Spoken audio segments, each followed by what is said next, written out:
जो लोग कला के क्षेत्र से जुड़े हैं, जिनका विवाह नहीं हो रहा या उनकी आर्थिक स्थिति ठीक नहीं है, उन लोगों के लिए क्या करना चाहिए, आइए जान लेते हैं।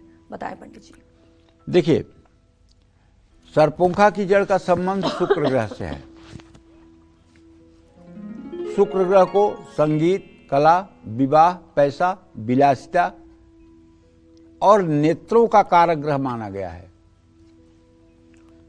शुक्रो शुक्रस्य तथा नेत्रम, जब सूर्य शुक्र के साथ द्वितीय भाव में होगा या द्वादश भाव में होगा तभी बच्चे को चश्मा चढ़ेगा। पक्की है, कुंडली देख लो। अगर शुक्र और सूर्य की डिग्री एक हो गई तो ऐसा बच्चा जन्मांध भी होता है, जन्म से ही अंधा होता है। अगर दोनों का राशि, अंश, कला, विकला समान हो तो ऐसा बच्चा जन्मांध पैदा होता है, जन्म से ही अंधा होता है।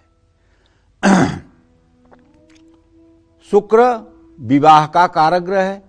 जिन लोगों की जन्म कुंडली में शुक्र ग्रह अस्त है, शुक्र ग्रह नीच राशि में है, नीच नवांशक में है, तो ऐसे लोगों को पहले तो विवाह में देरी होती है और विवाह हो जाने के बाद अगर पुरुष हैं तो स्पर्म नहीं होता है, महिला हैं तो अंडे नहीं बनते हैं, तो संतान प्राप्ति में भी दिक्कत आती है।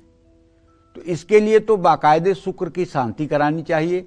शुक्र के वैदिक मंत्रों का 72,000 मंत्र जप कराना चाहिए, हवन तर्पण मार्जन कराना चाहिए, चावल, सफ़ेद कपड़ा, दही, चीनी और इत्र का दान करना चाहिए। और उसके बाद अपनी दाहिनी बाह पर सरपोंखा की जड़ धारण करना चाहिए। सरपोंखा की जड़ धारण करने से वैवाहिक सुख की भी प्राप्ति होती है, बुखार, खांसी, एलर्जी और अस्थमा की बीमारियां ठीक होती हैं। सरपोंखा की जड़ अपनी दाहिनी बाह पर या गले में आप धारण कर सकते हैं। अब मैं आपको सरपोंखा की जड़ धारण करने की विधि बताता हूँ।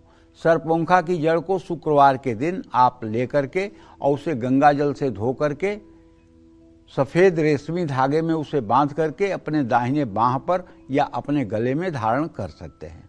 सरपोंखा की जड़ खराब शुक्र के लिए बहुत लाभकारी है, इसमें कोई दो राय नहीं है। और ओम सुम शुक्राय नमः बोलते हुए सरपोंखा की जड़ आप अपने दाहिने बाह पर या गले में धारण कर सकते हैं। जय मां विंध्यवासिनी।